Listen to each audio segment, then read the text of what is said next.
What's up, guys? We got another video for you. We got a radiator change on the 2002 Mercedes-Benz Ml320. It's quick, it's pretty easy, nothing hard about it.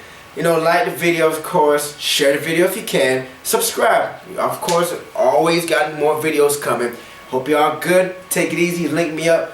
Peace. What's going on, guys? Let's begin.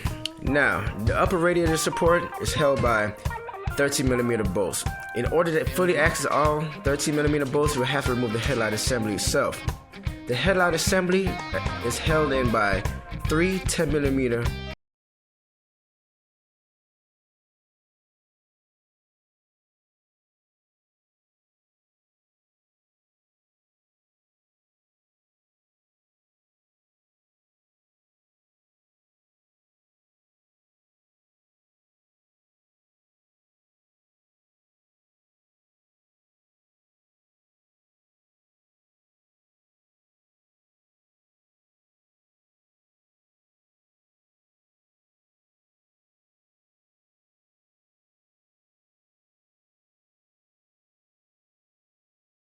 all the room once the bracket is removed to get to your fans to get to the radiator itself.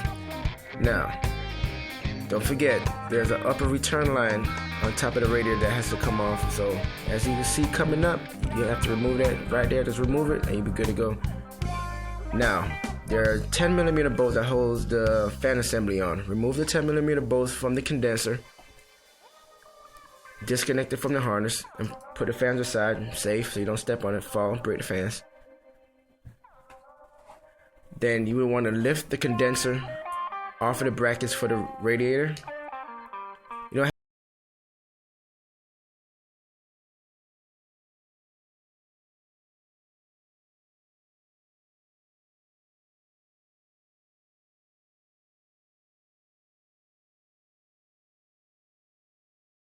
so it don't drip. Now, quick tip: before you move the lower radiator hose, remove the coolant, please, because I don't want nothing coming in your guys' face. There's 2 10mm bolts that hold the fan shroud in. Those have to be removed. That's the other 10mm, and that's the next hose you have to remove on the driver's side. That's the last hose on the driver's side that goes into the radiator, so you have to remove. How I actually got to it, I got it from the top. I use a 7mm along with a long extension and a ratchet. It gives me ample enough length to get to it. Remove the clamp. Once the clamp is removed, obviously, you can now remove the last hose on the driver's side. There's 3 of them in total.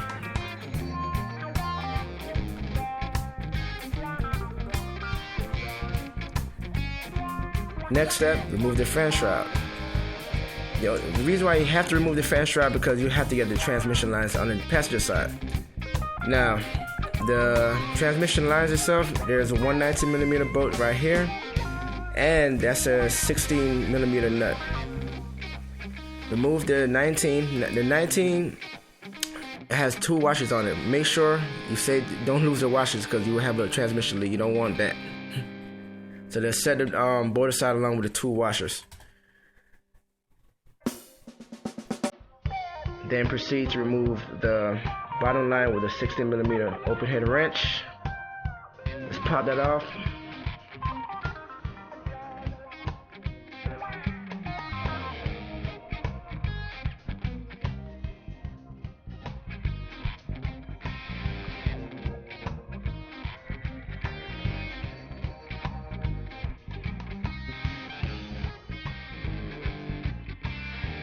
There you go. Once it's completely off, you will now have full access to remove your radiator from your Mercedes.